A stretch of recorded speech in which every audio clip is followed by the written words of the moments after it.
ये ऐसा समय है कि जिसमें किसी आदमी को किसी आदमी पर विश्वास रह नहीं गया है। आतंक का वातावरण चारों ओर घिरा हुआ पड़ा है। सड़क पर आप निकलते हैं, मालूम नहीं कि आपके साथ में पड़ोस में चलने वाला जो व्यक्ति है चाकू आपको भौंक करके और आपकी घड़ी नहीं छीन ले जाएगा, इसका क्या विश्वास है। इंसान का चाल चलन और इंसान का विचार इतना गंदा और इतना घटिया हो गया है कि अगर स्थिति यही बनी रही तो कोई किसी पर विश्वास नहीं करेगा, न भाई भाई पर विश्वास करेगा, न स्त्री पुरुष पर विश्वास करेगी, न पुरुष स्त्री पर विश्वास करेगा, न बाप बेटे पर विश्वास करेगा, न बेटा बाप पर विश्वास करेगा। ऐसा गंदा, ऐसा घटिया, ऐसा वाहियात समय है। और ये इसलिए भी घटिया वाहियात समय है कि नेचर नाराज़ हमसे हो गई है, प्रकृति ही हमसे नाराज़ हो गई है। पानी बरसाने में कहीं उसकी मौज आती है तो अंधाधुंध बरसा देती है, कहीं उसकी मौज आती है तो चाँद जितना सूखा सूखा पड़ता हुआ चला जाता है। कहीं मौसम का ठिकाना नहीं, मौसम पे पानी बरसेगा कि नहीं कोई नहीं कह सकता।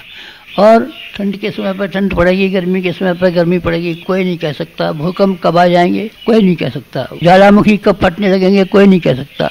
बाढ़ कब आ जाएंगी इसका कोई ठिकाना नहीं है। नेचर हमसे बिल्कुल नाराज़ हो गई है, इसलिए उसने अपना ठीक तरीके से काम करना बंद कर दिया है। ये ऐसा भयंकर समय है। ऐसे भयंकर समय में क्या आपके लिए कोई जिम्मेदारियां नहीं है? क्या कोई आपके कर्तव्य नहीं है? क्या आपके अंदर भावनाएं नहीं है? क्या आप भावना शून्य हो गए हैं? क्या आपका हृदय पत्थर का लोहे का हो गया है? नहीं, मेरा ख्याल है कि सब आदमियों का ऐसा नहीं हुआ होगा। ज़्यादातर लोगों का तो ऐसा ही हो गया है कि ये घटते घटते जानवर की तरीके से बनते जाते हैं। हमें आपसे ये उम्मीद है कि ऐसे भयंकर समय में अपना सारा वक्त केवल पेट पालने के लिए और संतान पैदा करने के लिए खर्च नहीं करेंगे। अगर आप चाहें तो आप ढेरों समय बचा सकते हैं। एक आदमी के लिए 8 घंटा काम करने के लिए काफ़ी होना चाहिए, जिससे कि अपना और अपने बच्चों का गुजारा मज़े में कर ले। और 7 घंटे एक आदमी को विश्राम करने के लिए पर्याप्त होने चाहिए, और 5 घंटे घरेलू कामकाज के लिए पर्याप्त होने चाहिए। इस तरीके से आप 20 घंटे में अपने शरीर का और अपने कुटुंब का गुजारा कर सकते हैं। 4 घंटे तो आप बड़ी आसानी से निकाल सकते हैं।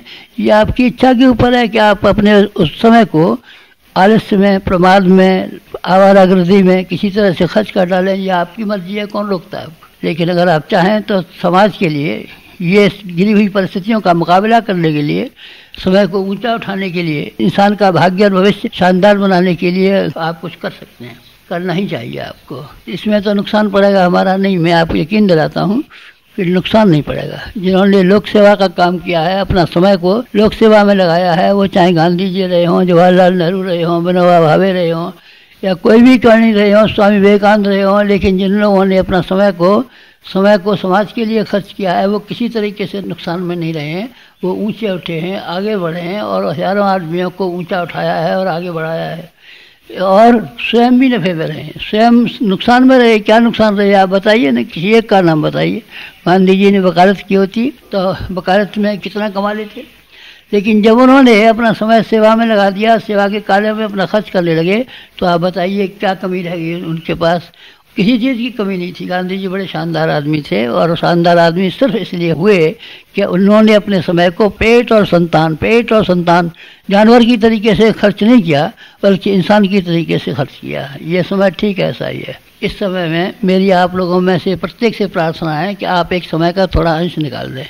हमने कितनी बार कहा और कितनी बार छापा है कि आप समय दान कीजिए, समय दान कीजिए, समय दान कीजिए, समय दान कीजिए। आपने सूर्य ग्रहण और चंद्र ग्रहण के समय पर देखा है? चंद्र ग्रहण के ऊपर भंगी आते हैं, दूसरे लोग आते हैं, गरीब लोग आते हैं, और ये चिल्लाते हैं चंद्रमा पर ग्रहण पड़ा हुआ है, दान कीजिए, दान कीजिए। इस समय में हमारी भी एक ही पुकार है, समय की भी एक ही पुकार है, महाकाल की भी एक ही पुकार है कि आप समय दीजिए, समय खर्च कीजिए, समय दीजिए, समय खर्च कीजिए। किस काम के लिए खर्च करना चाहिए? आपको इस काम के लिए खर्च करना चाहिए कि लोगों के दिमाग और लोगों के विचारों को आप ठीक कर सकें। अगर विचारशीलता और दूरदर्शिता, विवेकशीलता लोगों के अंदर आई होती तो दुनिया खुशहाल रही होती। इंसान नहीं रहा होता, देवता हो गया होता, और ज़मीन का वातावरण स्वर्ग जैसा हो गया होता। पर विचारशीलता कहाँ है, समझदारी कहाँ है? हमको समझदारी आदमी के अंदर बढ़ानी चाहिए। अगर समझदारी बढ़ेगी तो आदमी के अंदर ईमानदारी बढ़ेगी, ईमानदारी बढ़ेगी तो आदमी के अंदर जिम्मेदारी बढ़ेगी, जिम्मेदारी बढ़ेगी तो आदमी के अंदर बहादुरी बढ़ेगी। चारों ही चीज़ें एक साथ जुड़ी हुई हैं, इसलिए समझदारी इसका मूल है। और ईमानदारी, जिम्मेदारी और बहादुरी ये इसके पत्ते हैं, डालियां हैं, फल और फूल हैं। इसलिए हमको समझदारी बढ़ाने के लिए लोगों की जी और जान से कोशिश करनी चाहिए। आप लोगों से भी मेरी यही प्रार्थना है कि लोगों की समझदारी बढ़ाने के लिए अपने समय का जितना अंश आप लगा सकते हो उतना अंश लगाएं।